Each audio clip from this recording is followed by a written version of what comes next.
नमस्कार, मी Deepak Sonawane. Eco friendly नर्सरीच्या यूट्यूब चॅनलवर आपले सर्वांचे सहर्ष स्वागत. आज आपण माहिती घेत आहोत हदगा, अगस्त्य, हेटा. हां, ह्याची फुलं आता यामध्ये 3 रंग येतात. याचं बॉटॅनिकल नाव आहे सेसबेनिया ग्रँडिफ्लोरा. याची फुलं यामध्ये 3 रंग आहेत, पांढरा, गुलाबी आणि लाल. लाल हा जरा दुर्मिळ आहे.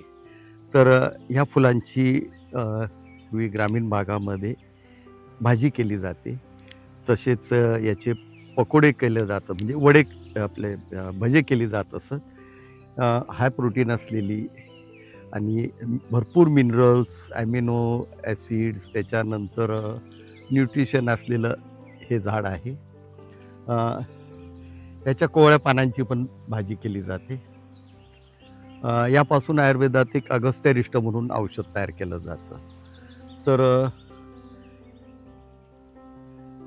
हे आयुर्वेदामध्ये अतिशय महत्त्वाचं झाड धरलं गेलेलं आहे. याच्यामध्ये भरपूर कॅल्शियम, मिनरल्स, ॲमिनो ॲसिड्स आणि विटॅमिन्स भरपूर प्रमाणात असल्यामुळे याचा आपल्या दैनंदिन जीवनामध्ये याचा वापर व्हावा. आणि या व्यतिरिक्त याचे बरेचसे आजार, म्हणजे थोडक्यात तुमचा सायनस वगैरे जर असला तरी सायनससाठी सुद्धा याचा वापर आयुर्वेदामध्ये केला गेलेला आहे आणि तो अतिशय प्रभावी आहे. यात लोह, कॅल्शियम हे भरपूर प्रमाणात असल्यामुळे ह्याची पानं, याला येणाऱ्या शेंगा, पॉड्स, शेवग्याच्या शेंगासारखी शेंग येते, पण शेंग बारीक आणि छोटी असते खूप. तीसुद्धा ते म्हणजे खाण्यामध्ये वापरली जाते. तर आणि गुरांना चारा, की याच्यामध्ये नॅचरल कॅल्शियम, लोह वगैरे असल्यामुळे गुरांसाठी चारा.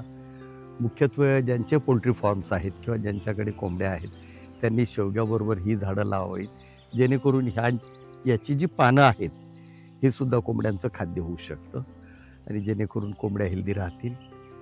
तर याची लागवड करण्यास काही हरकत नाही आणि आपल्या आहारामध्ये याचा जितका उपयोग करता येईल तितका करावा. साधारण लागवडीनंतर पहिल्याच वर्षी याला फुलं सुरू होतात. 10 ते 10 फुटापासून 25 फुटापर्यंत वाढणारा हा वृक्ष म्हणावा किंवा झाड म्हणावं. हां, तर हे महत्त्वाचं झाड आहे. 3 रंग नेहमी सांगितल्याप्रमाणे याच्यात 3 रंग आहेत. गुलाबी आहे, लाल हा रंग जरा दुर्मिळ आहे, पांढरा हा कॉमन आहे पूर्वी. आणि अजूनही जुनी लोकं या पानांच्या फुलांची भाजी आवर्जून याच्यात वापरतात, आहारात वापरतात. तर हा झाला सेसबेनिया ग्रँडिफ्लोरा.